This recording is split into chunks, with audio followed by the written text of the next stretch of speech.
সত্য কখনো চিরকাল চাপা থাকে না, কেন বিবেকের তাড়নায় তা একদিন না একদিন ধসে পড়েই। বিশ্বকাপে আর্জেন্টিনা বনাম মিশরের মধ্যকার সেই কলঙ্কজনক এবং চরম প্রহসনের ম্যাচের কথা নিশ্চয়ই আপনাদের সবার মনে আছে, যে ম্যাচে রেফারির নগ্ন পক্ষপাতিত্ব, মিশরের নিশ্চিত গোল বাতিল করা এবং শেষ মুহূর্তে সালাহকে করা ফাউলের পেনাল্টি না দিয়ে উল্টো আর্জেন্টিনাকে জয় উপহার দেওয়া নিয়ে পুরো বিশ্ব ক্ষোভে ফুঁসছিল। সেই চরম অবিচারের পর সবাই যখন রেফারির মুন্ডুপাত করছিল, তখন পর্দার পেছনের আসল সত্যটি ছিল সবারই অজানা। হ্যাঁ দর্শক, যে রেফারিকে পুরো দুনিয়া খলনায়ক হিসেবে চিনেছিল, তিনি আর নিজের বিবেকের কাঠগড়ায় নিজেকে ধরে রাখতে পারলেন না। শেষমেশ সামাজিক যোগাযোগ মাধ্যমে সরাসরি লাইভে এলেন সেই রেফারি।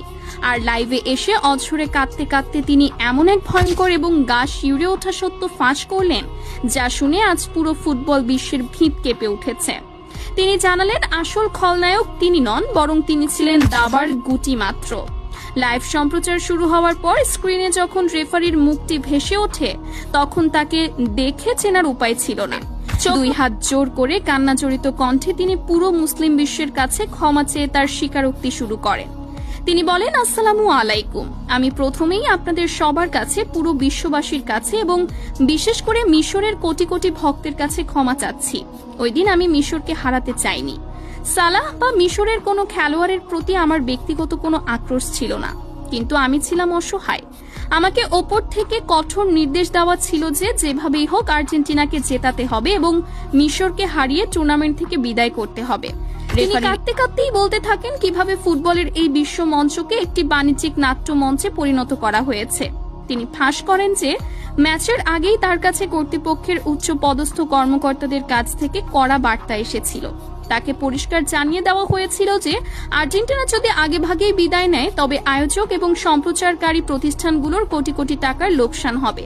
ফুটবলের ব্যবসায়িক ভ্যালু ধরে রাখতে যে কোনো মূল্যে মেসিদের ফাইনালে দেখতে চায় তারা। রেফারি তার লাইভে অত্যন্ত আক্ষেপের সাথে বলেন, আমাকে হুমকি দেওয়া হয়েছিল যে আমি যদি তাদের নির্দেশ অমান্য করি এবং নিরপেক্ষ বাঁশি বাজাই, তবে আমার ক্যারিয়ার তো শেষ হবেই, এমনকি আমার পরিবারের এবং আমার নিজের জীবনের নিরাপত্তাও হুমকির মুখে পড়বে। আমি নিজের ক্যারিয়ার আর জীবনের ভয়ে সেদিন নিজের নৈতিকতাকে বিক্রি করে দিয়েছিলাম। তিনি বলেন, দ্বিতীয়ার্ধে মিশর যখন দুর্দান্ত আক্রমণ থেকে গোলটি করল, আমার কানের এয়ারপিসে সাথে সাথে উপর মহল থেকে নির্দেশ আসে যে কোনো অজুহাতে গোলটি বাতিল করার জন্য। এটি ছিল তাদের সাজানো এক অনুমান ভিত্তিক কৌশলগত সমীকরণ।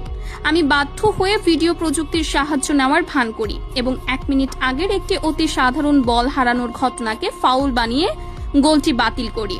আমার তখন নিজের ওপরই ঘেন্না হচ্ছিল। আর ম্যাচের একদম শেষ মুহূর্তে সালাহকে যখন পা দিয়ে ফেলে দেওয়া হলো, আমার হাত স্বয়ংক্রিয়ভাবে পকেটে পেনাল্টির বাঁশি বাজানোর জন্য চলে গিয়েছিল। সেটি দিনের আলোর মতো স্পষ্ট পেনাল্টি ছিল, কিন্তু কন্ট্রোল রুম থেকে আমাকে চিৎকার করে বলা হয় বাঁশি না বাজাতে। চোখের সামনে একটি মুসলিম দেশের রক্ত পানি করা পরিশ্রমকে আমি নিজের হাতে গলা টিপে হত্যা করেছি। অশ্রুসিক্ত নয়নে রেফারি আরো বলেন, যখন মিশরের সহকারী কোচ ক্ষোভে ফেটে পড়ে আমার দিকে তেড়ে এসেছিলেন, তিনি কোনো ভুল করেননি। তিনি তার মাতৃভূমির প্রতি অবিচারের প্রতিবাদ করেছিলেন, আর আমি ওপর মহলের নির্দেশে তাকে লাল কার্ড দেখিয়ে মাঠ থেকে বের করে দিই। কিন্তু সবচেয়ে বেশি যে দৃশ্যটি আমাকে রাতে ঘুমাতে দেয় না, তা হলো মোহাম্মদ সালাহর সেই হাসি। আমার এত বড় অবিচারের পর সালাহ যখন অসহায়ভাবে হাসছিলেন, তখন আমি বুঝতে পেরেছিলাম যে তিনি বুঝে গেছেন এই লড়াইটা প্রতিপক্ষের সাথে নয়, বরং এই দুর্নীতিগ্রস্ত পুরো সিস্টেমের সাথে। সালাহর সেই হাসি আমার বুকে তীরের মতো বিদ্ধ হয়েছে। আজ লিওনেল মেসিও যখন লাইভে এসে সত্যটা স্বীকার করে নিয়েছেন, তখন আমি আর চুপ থাকতে পারলাম না। যে মেসি নিজে বিজয়ী দলের অধিনায়ক হয়েও সত্য বলতে দ্বিধা করেননি, সেখানে আমি এই মিথ্যা জয় দিয়ে কি করব? আমার বিবেকের দংশন আমাকে কুড়ে কুড়ে খাচ্ছে। লাইভের একদম শেষ পর্যায়ে এসে রেফারি তার পদত্যাগের ঘোষণা দেন। তিনি বলেন, আমি জানি আমার এই কান্নায় বা ক্ষমা প্রার্থনায় মিশরের সেই জয় আর ফিরে আসবে না। কোটি কোটি মানুষের ভেঙে যাওয়া স্বপ্ন আর জোড়া লাগবে না, কিন্তু আমি আর এই মিথ্যার বোঝা বইতে পারছি না। আমি আজ থেকেই ফুটবলের সমস্ত কার্যক্রম থেকে নিজেকে আজীবনের জন্য সরিয়ে নিচ্ছি।